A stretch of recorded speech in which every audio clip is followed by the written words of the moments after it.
एक बार एक मूर्तिकार अपनी छीनी और हथौड़ी से एक पत्थर को भगवान की मूर्ति का आकार देने का प्रयास कर रहा था। जैसे ही वह छीनी पर अपना हथौड़ा चलाता, वह पत्थर चिल्लाने लगता और कहने लगता कि ये क्या कर रहे हो, मुझे इतना मार क्यों रहे हो, मुझे बहुत दुख हो रहा है, तकलीफ हो रही है, पीड़ा हो रही है, मुझे अपने हाल पर छोड़ दो और यहाँ से चले जाओ। मूर्तिकार ने उस पत्थर से कहा, मुझे बहुत अच्छे से पता है कि तुम्हें बहुत ज्यादा दर्द हो रहा है, तकलीफ हो रही है और तुम बहुत ही ज्यादा पीड़ा में हो, लेकिन यदि आज तुमने इस दर्द को नहीं सहा, इस तकलीफ को नहीं सहा, तो जीवन भर तुम यही इसी प्रकार से पड़े रहोगे।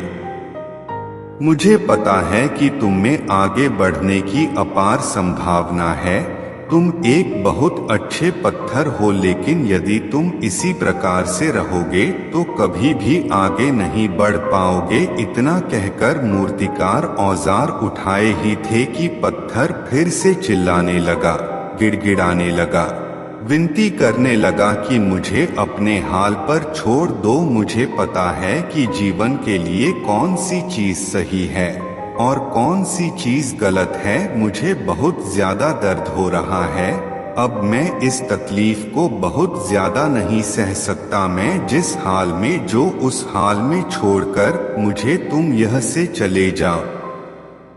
उस मूर्तिकार फिर से उस पत्थर को समझाने की कोशिश की, ज्यादा अधीर मत बनो और अपने सब्र को बनाए रखो थोड़ी देर और इस दर्द को सहो। यदि इस दर्द को सह लिया तो मैं भगवान की मूर्ति के रूप में तुम्हारी स्थापना करवाऊंगा और फिर दूर दूर से लोग तुम्हारी पूजा करने आएंगे और पंडित और लोग तुम्हारी सेवा करेंगे। लेकिन पत्थर ने उस मूर्तिकार की एक भी बात नहीं मानी, वह चिल्लाता रहा और अपनी बात पर अड़ा रहा। मूर्तिकार ने उस पत्थर को समझाने की बहुत कोशिश की, लेकिन वो पत्थर नहीं माना। अब मूर्तिकार भी थक चुका था और वह उस पत्थर को छोड़कर आगे बढ़ गया और थोड़ी ही दूर जाकर देखा कि एक और बहुत ही अच्छा पत्थर वह पड़ा हुआ है।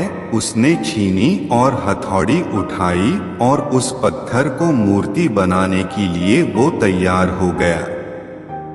मूर्तिकार ने छीनी और हथौड़ी का वार दूसरे पत्थर पर जारी रखा।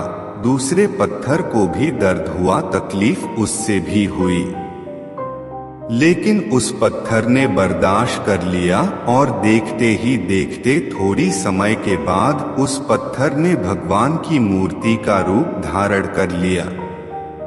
थोड़ी दिन बाद उस मूर्ति की एक मंदिर में स्थापना हो गई। धीरे धीरे करके लोग वह पूजा पाठ करने आने लगे, लोगों की मन्नतें वहां से पूरी होने लगी और वह मंदिर बहुत ही ज्यादा प्रसिद्ध हो गया।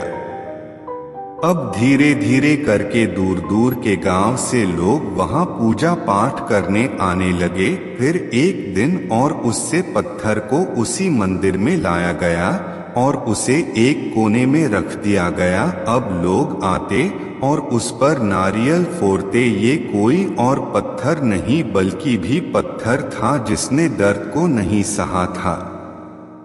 अब वो पत्थर मन ही मन बहुत ज्यादा पछता रहा था, दुखी हो रहा था और अपने आप से कह रहा था कि काश मैंने उस दिन उस दर्द को, उस तकलीफ को सह लिया होता तो आज लोग मेरी भी पूजा करते। इसलिए आप भी अपने जीवन में हमेशा याद रखिएगा कि जब भी आप अपने करियर की शुरुआत में किसी काम को कर रहे हो, पढ़ाई कर रहे हो या कोई भी काम कर रहे हो और उसमें आपको दर्द हो रहा है, तकलीफ हो रही है, ज्यादा मेहनत करना पड़ रहा है, तो आप रुकिएगा मत, किसी और रास्ते की शुरुआत मत करिएगा, क्योंकि कोई और रास्ता आपको सफलता नहीं दे सकता है।